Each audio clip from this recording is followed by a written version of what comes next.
Hello दोस्तों, स्वागत है आपका आज की इस वीडियो में। दोस्तों आज हम बात करेंगे दोलन के नियम। ठीक है, आज हम कंप्लीट बात करेंगे दोलन के नियम क्या होते हैं आखिरकार, और हमारा जो यूनिट्स हैं, जो क्वांटिटी है उनकी यूनिट क्या होती है, और भौतिक संबंधित कुछ जो पॉइंट्स हैं वो हम बात कर लेंगे। ठीक है, तो चलिए हम बात करते हैं कि जो दोलन के जो नियम होते हैं वो कौन कौन से होते हैं। ठीक है, तो समकाल का नियम होता है दोलन में। इस नियम के अनुसार आयाम का मान भिन्न रहने पर भी क्या है, लोलक की लंबाई समान रहने पर उसका दोलन काल समान होता है। ठीक है, और मात्रा का नियम क्या होता है, लोलक की लंबाई समान रहने पर दोलन का जो लोलक है उस लोलक का दोलन काल उसकी मात्रा, आकार तथा प्रकृति पर निर्भर नहीं करता है। ठीक है, और मात्रा का नियम ये कहता है कि आकार या मात्रा या प्रकृति पर निर्भर नहीं करता है। और लंबाई का नियम क्या है कि दोलन का लोलक का जो दोलन काल है उसकी लंबाई के वर्गमूल के अनुक्रमानुपाती होता है। और जो गुरुत्वीय त्वरण जी का जो प्रभाव है वो किस तरीके से पड़ता है, तो कहने का मतलब क्या है कि जो लोलक का दोलन काल है उस स्थान के गुरुत्वीय त्वरण के वर्गमूल के व्युत्क्रमानुपाती होता है। ठीक है, और सरल लोलक के जो गुण है, सूत्र हैं 2π√L/g। ठीक है, मतलब टी बढ़ जाएगा, अर्थात लंबाई बढ़ाने पर क्या है, कैपिटल टी बढ़ जाएगा। ठीक है, और अगर हम बात करें इसी कारण क्या है, कोई लड़की जब झूला झूलने खड़ी हो जाती है तो उसका जो गुरुत्व केंद्र है ऊपर उठ जाता है और प्रभावी लंबाई घट जाती है, जिससे झूले का आवर्तकाल घट जाएगा, अतः झूला जल्दी जल्दी दोलन करेगा। ठीक है, और टी इस समानुपाती √L/g, यानी किसी लोलक घड़ी को पृथ्वी तल से ऊपर या नीचे ले जाया जाता है तो घड़ी का आवर्तकाल बढ़ जाएगा, अतः घड़ी सुस्त हो जाएगी, क्योंकि जो पृथ्वी तल से ऊपर या नीचे जाने पर जी का जो मान है वो घटता बढ़ता रहता है।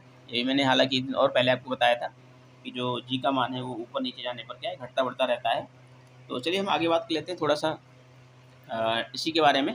और कहने का मतलब ये है हमारा कि जो चंद्रमा है, चंद्रमा पर लोलक घड़ी को ले जाने पर उसका आवर्तकाल बढ़ जाएगा, क्योंकि चंद्रमा पर जी का मान क्या, पृथ्वी के जी के मान का 1/6 गुना होता है। ठीक है, कुल मिला के कहने का मतलब ये है कि यहाँ पे कोई भी वेट होगा, अगर हम चंद्रमा पे जाएंगे वेट लेके तो 1/6 हो जाएगा। ठीक है, और कुछ जो सामान्य भौतिकी है उससे संबंधित कुछ जो पॉइंट्स हैं, चलिए हम बात कर लेते हैं। ऐसे पदार्थ जिनका क्वथनांक एवं गलनांक क्वथनांक एवं द्रवणांक कमरे के तापमान से कम होता है वो क्या कहलाती है, गैस कहलाती है। ठीक है, पदार्थ की अवस्था जिसमें अणुओं की गति केवल दोलन गति होती है वो ठोस होता है, उसको क्या बोलते हैं हम, ठोस। दाब के बढ़ने से किसी तरल का वेग क्या हो जाता है, घट जाएगा। और किसी बल्लेबाज के बल्ले से टकराई गेंद की जो गति है वो प्रक्षेप्य गति है। ठीक है, प्रक्षेप्य का पथ परवलयाकार होता है, मैंने आपको बताया था। और प्रक्षेप्य गति करता हुआ कोई भी पिंड प्रभावित होता है कब, जब ऊर्ध्व गति और क्षैतिज गति से। ठीक है, और क्षैतिज दिशा में फेंकी गई जो गेंद की जो गति है वो प्रक्षेप्य गति होती है। बॉल बेयरिंग्स का प्रयोग हम कम करने के लिए किया जाता है कब, घर्षण। ठीक है, जो घर्षण है, फ्रिक्शन है हमारा, जो उसको कम करने के लिए हम किसका, बॉल बियरिंग का प्रयोग करते हैं। ठीक है, स्लाइड रूल्स का जो प्रयोग है कौन करता है, इंजीनियर करता है। पृथ्वी की जो गति है यदि बढ़ा दी जाए तो वस्तु का भार क्या हो जाएगा, कम हो जाएगा, बिल्कुल। और यंत्र तुला जो कार्य है वो उत्तोलक के सिद्धांत पर कार्य करता है। उत्तोलक के बारे में मैंने आपको बताया था, उत्तोलक 3 प्रकार के होते हैं, बताया था, प्रथम, द्वितीय और तृतीय। ठीक है, यदि आपने अभी तक वीडियो को नहीं देखा है तो आप वॉच कर सकते हैं।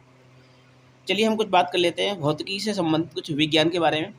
तो यदि हम बात करें ध्वनिकी का जो अध्ययन है हम ध्वनि से संबंधित विज्ञान के अंतर्गत करते हैं। एरोडायनामिक्स जो है वो वायवीय गति विज्ञान के अंतर्गत करते हैं। एरोनॉटिक्स का जो अध्ययन उड़ाने संबंधित विज्ञान बोलते हैं इसको। एस्ट्रोलॉजी आकाशीय पिंडों की दिशा के आधार पर मानव भाग से संबंधित विज्ञान। ठीक है, और एस्ट्रोनॉमी आकाशीय पिंडों का अध्ययन। और फिजिक्स आकाशीय पिंडों की भौतिक प्रकृति का अध्ययन करते हैं। और कॉस्मोलॉजी ब्रह्मांड से संबंधित विज्ञान। और आपका ये ऑप्टिक्स है जो प्रकाश का अध्ययन करते हैं, ऑप्टिक्स। और सेलिनोलॉजी जो होती है वो चंद्रमा के अध्ययन से संबद्ध विज्ञान। ठीक है, उम्मीद करता हूँ आपको यहाँ तक कोई भी समस्या नहीं होगी हालांकि। और अब हम थोड़ा सा बात कर लें यदि कुछ क्वांटिटीज़ के बारे में, जो उनकी जो संकेत होता है वो क्या होता है और यूनिट क्या होती है, बल क्या होता है। ठीक है, बल का जो मात्रक है न्यूटन है। ठीक है, जो बल है उसकी यूनिट क्या है, न्यूटन है। और कार्य का जूल। और ऊर्जा जूल या फिर इलेक्ट्रॉन वोल्ट।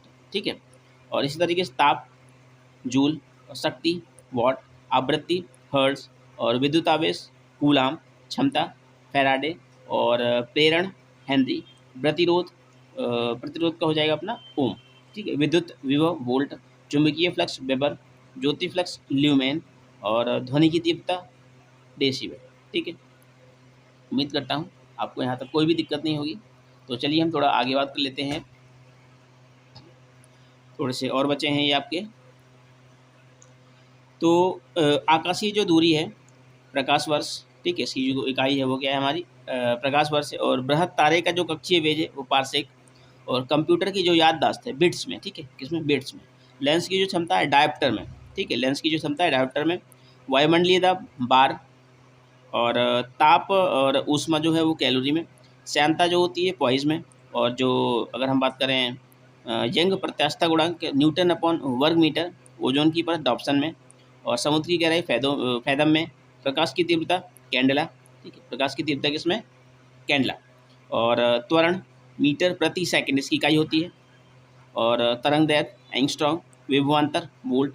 समुद्र की जहाज की जो गति है वो नॉट, इसकी इकाई क्या है, नॉट। और प्रतिबल न्यूटन अपॉन मीटर। पृष्ठ तनाव न्यूटन अपॉन वर्ग मीटर, ठीक है, प्रतिबल की न्यूटन अपॉन वर्ग मीटर और न्यूटन अपॉन वर्ग मीटर पृष्ठ तनाव। बल युग्म की क्या हो जाएगी, न्यूटन मीटर। चुंबकीय तीव्रता ऑरस्टेड। और चुंबकीय प्रेरण गॉस। चुंबकीय क्षेत्र की क्या हो जाएगी, टेस्ला। और विद्युत क्षेत्र की तीव्रता क्या हो जाएगी अपनी, एम्पियर अपॉन मीटर। और चुंबकीय क्षेत्र की जो तीव्रता है, चुंबकीय ध्रुव की जो तीव्रता है वो वेबर हो जाएगी, क्या हो जाएगी, चुंबकीय जो अपना चुंबकीय ध्रुव की जो क्षमता है वो क्या हो जाएगी अपना, वेबर। उम्मीद करता हूँ दोस्तों आपको ये सारा समझ में आ गया होगा। और इसके बाद हम बात करेंगे कुछ जो वन लाइनर हैं उनके बारे में हम पढ़ेंगे, लेकिन अब नेक्स्ट वीडियो में पढ़ेंगे। तो उम्मीद करता हूँ आपको ये समझ में आ गया होगा। तो चलिए मिलते हैं दोस्तों नेक्स्ट वीडियो में। Thanks for watching. जय।